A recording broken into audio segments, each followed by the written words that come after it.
On management, regarding, for example, the restaurant and cooking and managing the guest house, some of the policies were a little, I found them to be a little strange, but then later on I could understand. For example, in Vrindavan, Prabhupada wanted 3 separate kitchens, small little kitchens with a little oven, one of those mud-caked ovens, or, that's what we were using, wood and coal. So he said, these 3, he said, he told me that I don't want our life members to go outside to drink their tea. Let them brew their tea here if they want, on their own. So you provide them. So we provided 3 small cubicles where they could actually make their tea and things like that. So initially, you would think that tea is an intoxicant and devotees are not supposed to take. And here is Prabhupada providing tea for the guests and life members. And he told, and so I asked Prabhupada, I said, okay, Prabhupada, sometimes devotees are very fanatic and they are saying, how can you do that? Because I don't want to mention names because it's not necessary. So then he said, yes. When a guest comes to the house, then you try to fulfill all his wishes as long as it doesn't really involve sinful activities. So we may not drink it because it is a part of sadhana, but drinking tea is not a sinful activity. It may be in a mode of ignorance, but it's certainly not a sinful activity. So there's no harm if you provide tea for the guests, And he gave me some wonderful instructions, and which naturally I treasure very much, and I try to follow it as much as I can. Regarding translation, he told me there are 2 ways of translating.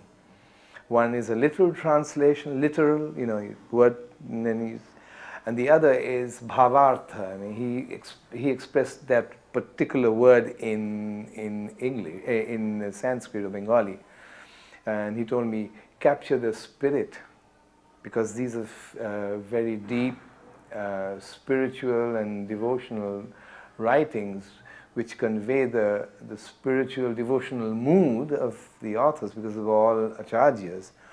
So he said, I personally prefer this bhavartha, to translate the spirit and mood of their writings rather than the literal translation.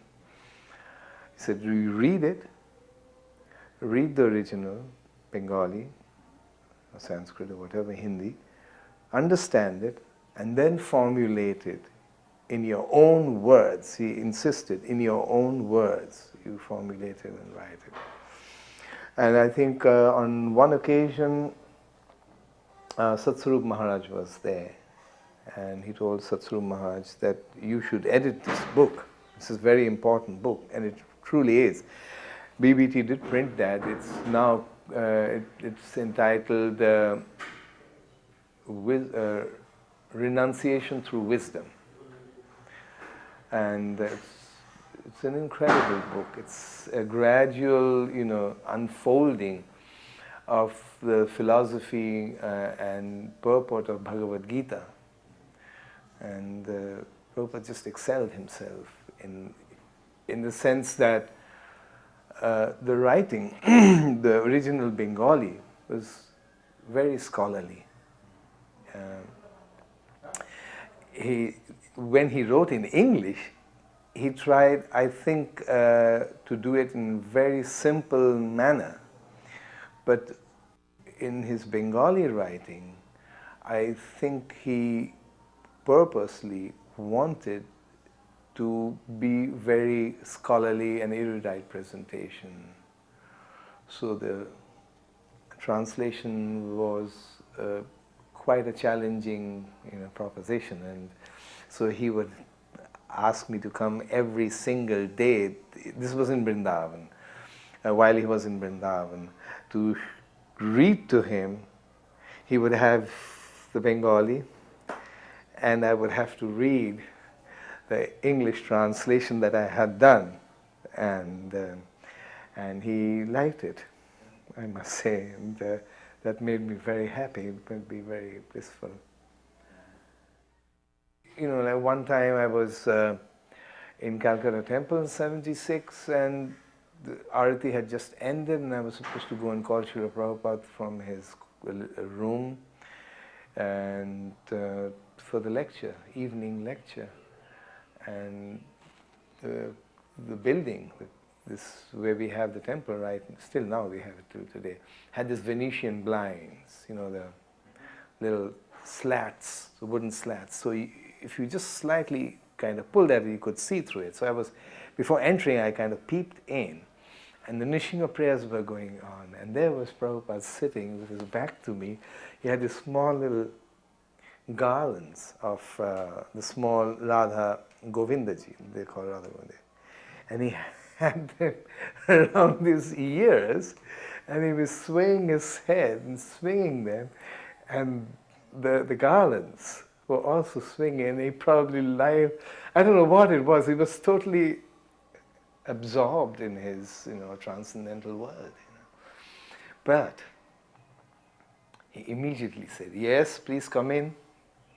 I mean, and I don't think I really made any noise, So, that's Srila Prabhupada, I mean, you could go on. It's just incredible that he was here, and he was at the same time totally absorbed in Krishna.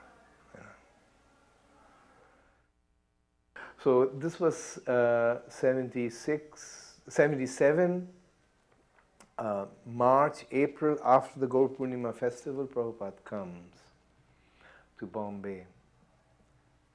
And we all heard that Srila Prabhupada was not very well. So we was, at that time, the Bombay temple, of course, had opened, and work was still going on in the Twin Towers, what is now the guest house, and Prabhupada's quarters were there in one of the towers, in fact the right-hand tower. And so we all went in front of the gate to greet Srila Prabhupada. Prabhupada's car came, and I just took the opportunity and hopped in to the front.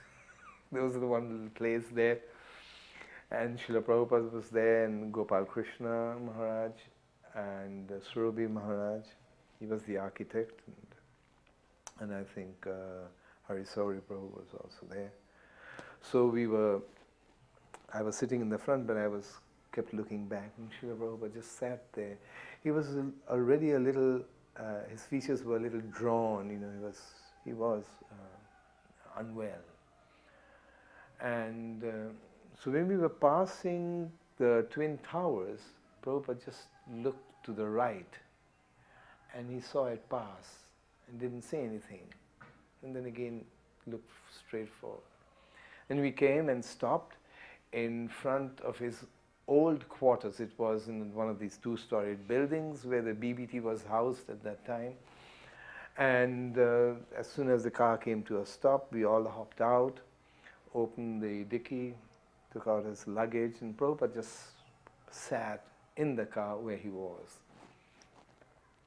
And there was a flurry of activities, taking everything up. And so when all Prabhupada's luggage and everything was taken up, Surabhi, or one of the devotees, I don't remember who it was, informed Prabhupada, all your luggage is already upstairs, you may come. So he said, this is not my place. This is not my house. My quarters are there in the Twin Tower. Why did you bring me here?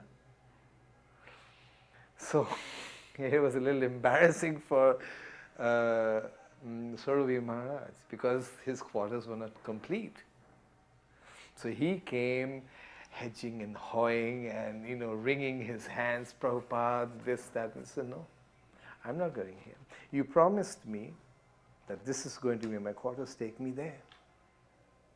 And he remained seated. Didn't raise his voice, didn't do anything, very calmly everything. So again, everybody went up, brought the things down, turned the car around, stopped in front of the guest house. And in those days, the elevator couldn't reach to the ground level. That section wasn't complete. But we had a palanquin, so immediately a palanquin was brought, and there were two of us who carried Prabhupada to the first floor. And the elevator was already working from there. Prabhupada's quarters were, I think, on the fourth floor or the fifth floor, one of them. So we all went up, and when we entered, everybody, of course, the quarters otherwise was finished. The marble floor needed to be polished, and there was muck everywhere, and the windows were not in place. And at that height, the sea, which is just about 50 meters or so away, it was a strong sea breeze blowing, and we got a chair for Prabhupada and sat down, and the Guru Puja and washing the feet, lotus feet, was done there, and the Guru Puja. So Sarvabhavana Maharaj took it upon himself to offer Guru Puja. Now he wanted to somehow or the other, kind of rectify or make amends for what he had thought he had, But my goodness, that day the luck wasn't with him, because he couldn't light the lamp. It kept blowing out. And he was fumbling, and anyhow, in the meanwhile, he had given orders to clear up the space on the other side. Finally, he was able to, complete the Guru Puja, and by that time, Prabhupada's reception area, he had already cleaned up, laid out a little carpet and a small table and a sitting asana for Prabhupada, and Prabhupada quietly came and sat there. And I think about most of the devotees were asked to leave, and I think about 10 of us were left. One of the senior devotees like Gopal Krishna Maharaj and Surabhi Maharaj, Giriraj Maharaj was there and all. At that time he was brahmachari, and some other devotees were there, and we sat down, and we all knew that we should expect a thunderstorm, because it was such a mess, and sound, and the windows were not there. It was incomplete. So we all sat there, everyone hanging their head down, and Prabhupada was sitting there. Prabhupada was also hanging his head down. And I think it must have been several minutes, but it was drawn out. The time, had lost its, meaning. It's a pin of silence. We were all expecting something. So finally, Prabhupada raised his head, and he began to speak in a very soft voice, actually tender. Not only that the volume of his voice was toned down, but it was so much. He said, all of you, he said, that you're trying so hard to please this old man who gets irritated so fast. I'm old, and on top of that I am unwell, so little things irritate me. But all of you are so tolerant, For about 10 minutes, he just went on like this. And I tell you, I thought I was the only one who was crying. But when I looked around, everyone had tears in their eyes, including Prabhupada, And it was so sweet, it was so wonderful,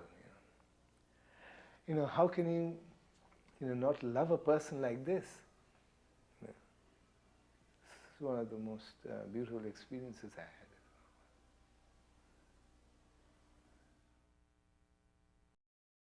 Je anilo